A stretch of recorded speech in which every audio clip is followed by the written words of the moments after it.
بسم الله الرحمن الرحيم.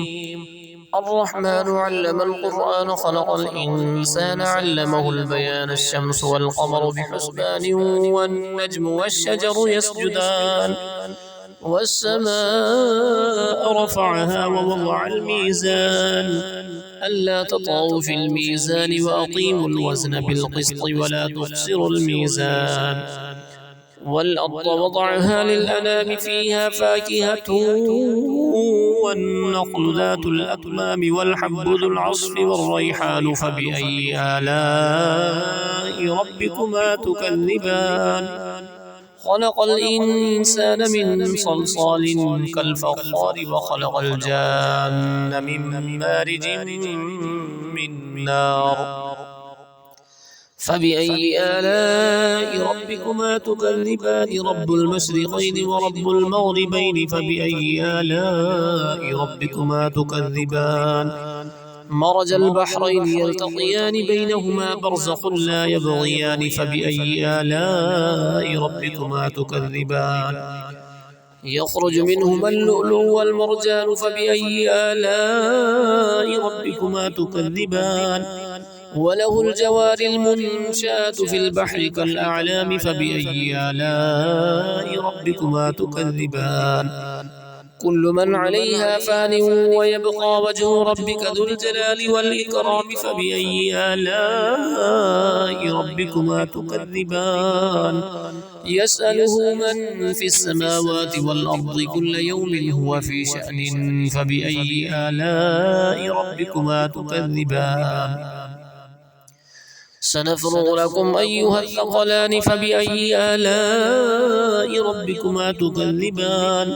يا معشر الجن والإنس إن استطعتم أن تنفذوا من أقطار السماوات والأرض فانفذوا لا تنفذون إلا بسلطان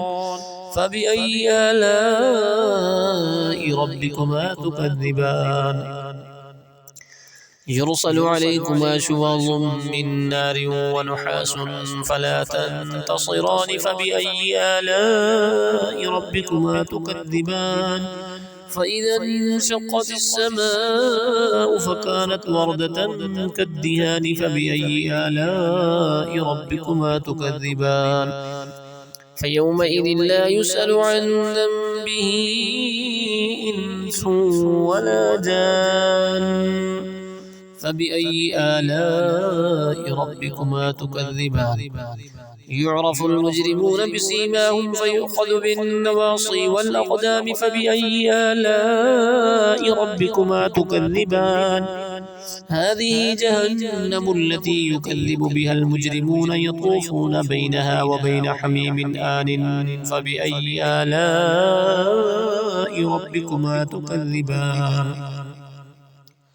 ولمن خاف مقام ربه جنتان فبأي آلاء ربكما تكذبان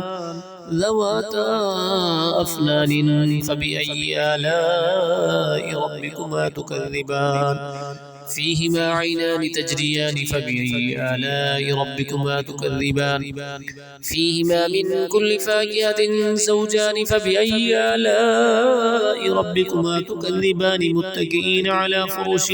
بطائنها من استبرق وجنى الجنتين دان فبأي آلاء ربكما تكذبان فيهن قاصرات الطرف لم يطمثهن إنس قبلهم ولا جان فبأي آلاء ربكما تكذبان كأنهن الياقوت والمرجان فبأي آلاء ربكما تكذبان هل جزاء الإحسان إلا الإحسان فبأي آلاء ربكما تكذبان ومن دونهما جنتان فبأي آلاء ربكما تكذبان مدهامتان فبأي آلاء ربكما تكذبان فيهما عينان نضاختان فبأي آلاء ربكما تكذبان فيهما فاكهة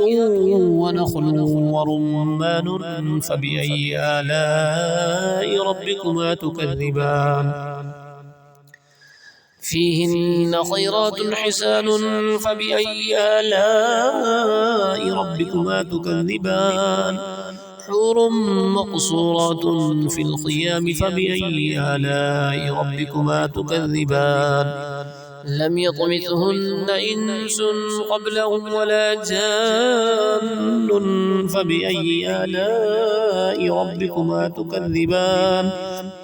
متكئين على رفرف خضر وعبقري حسان فبأي آلاء ربكما تكذبان تبارك اسم ربك ذي الجلال والإكرام